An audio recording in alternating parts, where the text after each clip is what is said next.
All right, all. I am excited for today because today, as of recording this, they announced the Sinister Motives Expansion. Fantasy Flight Games did for Marvel Champions. We're going to dive into it. We're going to talk about it. I have some first impressions and thoughts on it that I'm excited to share with you all. So let's go. All right, everyone. Welcome to D20 Woodworking. I am your host, Jason, and I'm excited for you to be here and watching this video with me and talking about the new Sinister Motives expansion. But before we get into that, do me a favor.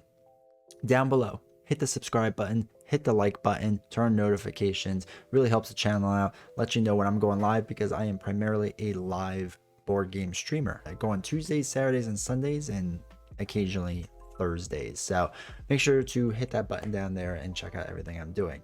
All right, everyone. So this is the Sinister Motives hype page slash pre-order page, right? But it's basically a hype page for Marvel Champions. The new expansion coming out, big box expansion, comes out after now the Thanos box, Mad Titan Shadow. I am super stoked for this. I am really excited for this box. I have to say that. We're going to dive into it, but just cursory glance throughout the things, I'm more excited for this than I think any other box at this point. So it kind of, going through the Fantasy Flight page, it kind of dives into different things, gives you a bunch of cards, whatever. The hero stuff we'll get into in a minute. We're going to go to a different page for that. But I want to talk about this Sinister Scheme stuff, because this is interesting, because Sandman, cool. Venom, everyone's wanted to play Venom. Fantastic. Showing off environment cards. I hope they take a larger prominence in everything. I think there can be some interesting things they can do with environments. But here's the big thing. This is what I'm super excited for. I wanted the Sinister Six to fight me, or I wanted to fight them, however you want to phrase it.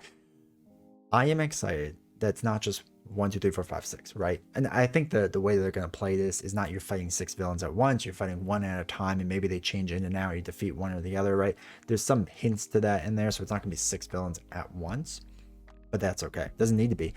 The fact that there is a stage where you fight all 6 at once, essentially, is fantastic. I'm beyond excited. Loki, I think, hinted this really well with what that villain was capable of doing.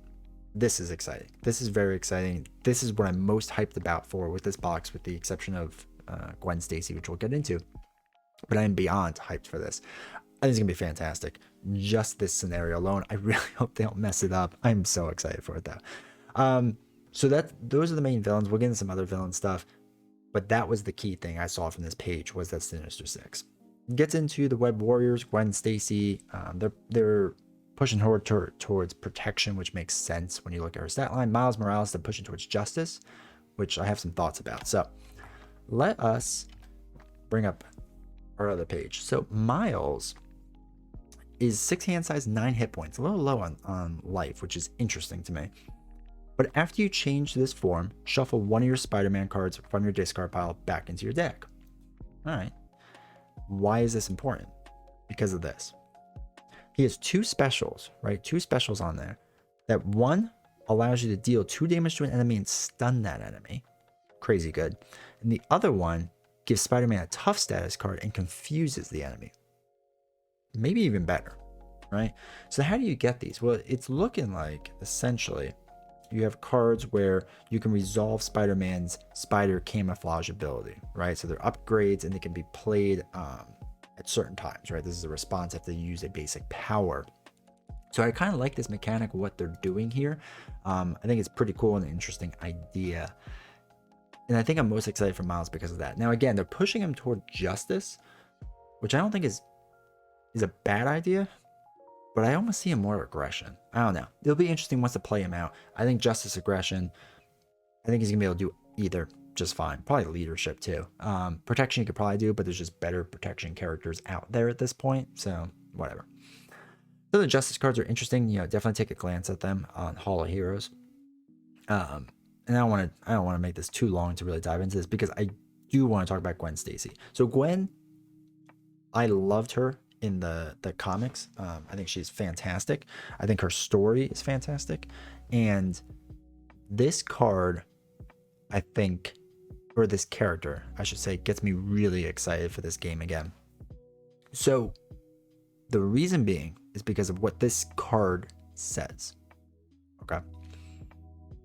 Choose to either shuffle Ticket to the Multiverse from your discard pile into your deck or ready George Stacy once per round. Interesting. So let's look at George Stacy first. Events attached to George Stacy may be played as if they were in your hand. Exhaust George Stacy to attach one event from your hand face down here. So you can attach some cards here and you could do it multiple times, or an extra time, I should say, when your alter ego. Okay. Let's get into the other one. Ticket to the Multiverse, which may be the card I am most excited for ever. So here we go. Ticket to the Multiverse. Remove Ticket to the Multiverse from the game. Discard your hand, shuffle your discard pile into your deck, draw up to your hand size, and ready each Ghost Spider card you control. Yes, please. I'm pumped for that. I am excited. They are taking a chance by saying we're going to put a card in your deck that you remove from the game, which is fantastic. Now, it's going to be interesting to see how that works in the campaign. I assume each game is separate. But remove it from the game. And it has this huge benefit, right? How many times have you been near the end of your deck draw and you just don't want to get rid of that last card, right? The last one. Because you don't want to get a face down encounter card, right? You can't just afford that. Or you draw a terrible hand on top of it. And then you use a bunch of your good cards that are out there. Well, this resets the game almost. I love it. I am absolutely in love with this card, this design. I think this is fantastic. Yes, more of this, please. More pushing the boundaries of this game. So just going into Ghost Spider, she's a 1/2/3, 10 hit points, 5 hand size, which is fantastic. Her response is after you resolve an interrupt or response ability on an event ready Ghost Spider. I think that'd be cool. I think you can chain some good things and get them some different things working. She basically has a damage attack, a thwarting ability, a different skill, which is a cancel effect skill, which is interesting. Right, she's got some interesting stuff going on. But Ticket to the Multiverse, I'm pumped for. And then we have our other cards here. So Sandman shows a bit more of Sandman, shows a bit more of Venom, which is exciting. Though Venom is a one-stage enemy, which I think is gonna be tough. It's gonna be tough. Mysterio, he's a favorite of mine as far as villains go. I love Mysterio, so I'm a fan of that. Here we go, Sinister Six. So looking at this card, you put in the main scheme, which puts in the side scheme, which is a trap. This thing is a 10, right? You need 10 thwart or 10 scheme, whatever, and a hinder of 10 per person. That's insane. It's a permanent card. You can't get rid of it, but you cannot win unless they escape. I love this idea already, right? You're fighting off all the Sinister Six. You're trying to escape as you go along, and